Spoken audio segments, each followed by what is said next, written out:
Well, when 9/11 happened back in 2001, we didn't have iPhones, social media, or the same kind of modern technology to easily access information. That's right. It was up to journalists to keep the public informed about what was going on. Fox 5's Linda Schmidt was here working on 9/11 22 years ago. She joins us now to recount her experience. And Linda, what stands out the most for you from that horrible day? One of the things that really sticks out for me, and I think a lot of people will tell you the very same thing, is that it was absolutely a gorgeous September day. The sky was this amazing, brilliant blue color. And then just a couple of hours later, the streets here, they were filled with panic. And then came the heartbreak of speaking to the victims' families.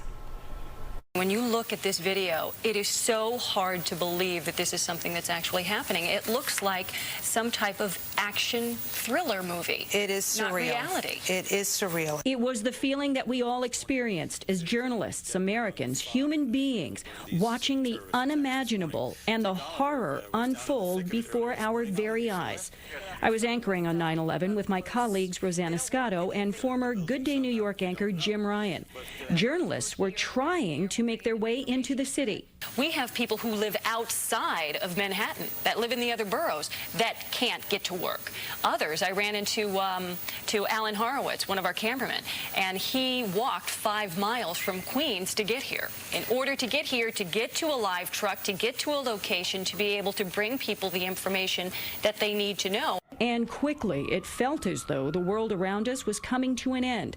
Our colleagues near ground zero literally running for their lives. Obviously, the cameraman knows he's in trouble on that one, and everybody's starting to run when they see Tower 1 falling to the ground.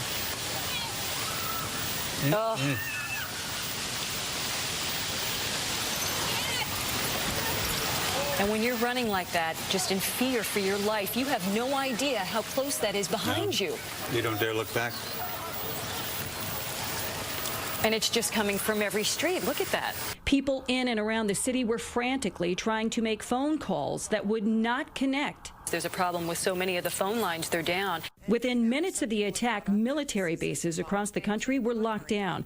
I had contact with some of those bases in New Jersey. They immediately went into emergency anti-terrorism briefings. They are still involved in those meetings, and this is a couple of hours afterward.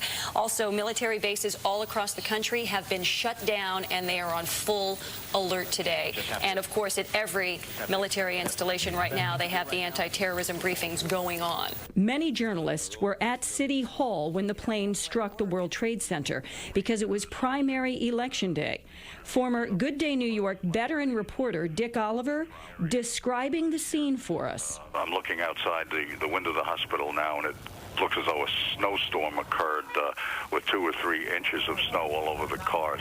It is a ghost town down here. Within hours, terror experts who were able to make their way to the Fox 5 studio to speak with us identified Osama bin Laden as the architect of the attacks. It had to have a tremendous amount of infrastructure to do this, tremendous coordination, and it had to have a worldwide network. That's the only organization right now that we know about that has that is Osama bin Laden's group in Afghanistan. And that would have the financing to pull something like this off as well. Right. And Linda joins us now. I mean, the sheer panic in the streets, the imagery there. And people were unable to get a hold of their loved ones, so they were actually calling the station to see where they were. Yeah, as I was telling both of you guys earlier today, we were one of the first stations here in the city that actually put family members live on the air. They were calling us and saying, look, I haven't heard from my wife, my daughter, my sister, my mother in 5, 6, 7 hours. I need help finding them. This is what they look like. This is where they worked. This is the color of their hair. This is the path maybe they would have taken, because a lot of people were thinking and they were hoping that maybe their loved one was in the hospital, or maybe they were in somebody's apartment and they were hiding out and being protected there, or maybe they got struck with something and they had amnesia. That's what a lot of people thought. But then quickly, within a short, I would say maybe 3 or 4 hours of those phone calls, we started to notice how many calls were coming in from people whose loved ones worked at Cantor Fitzgerald. And it was person after person after person. And as you know, 658 people from Cantor Fitzgerald died. That was 70% of that company's workforce. So we as journalists knew in those conversations with these folks calling in that, my God, these people are not coming home, and their family members don't even realize the magnitude of this yet. It hit their floor of the That's tower. right, yeah. Incredible. And of course, the hospitals, everyone mobilized immediately. There were the blood drives. The hospitals were ready, waiting for thousands of patients who sadly never showed up. Yeah. That's right. And we have some of the best hospitals in the world, and they were fully staffed, ready for this to come in, and the patients just were not showing up. And it's also horrifying seeing that dust now that we know how toxic everything coating the streets was all these years later. And everybody, too, that was down there, they all say the same thing. When they were breathing in, it was like breathing in glass and swallowing glass. Yeah. And I mean, everyone remembers where they were on 9/11. It's just left such a lasting impact on our lives forever. And you actually met a family, too, that you've stayed in touch with.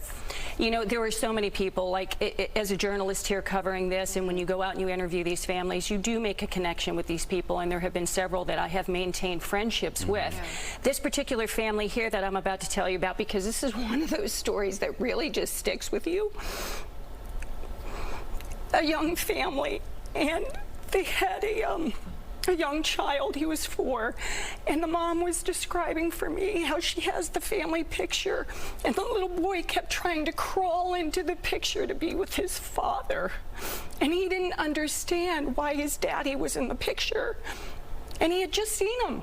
And why he wasn't there anymore. And this was day after day he was doing this. And when someone tells you a story like that, it stays with you forever.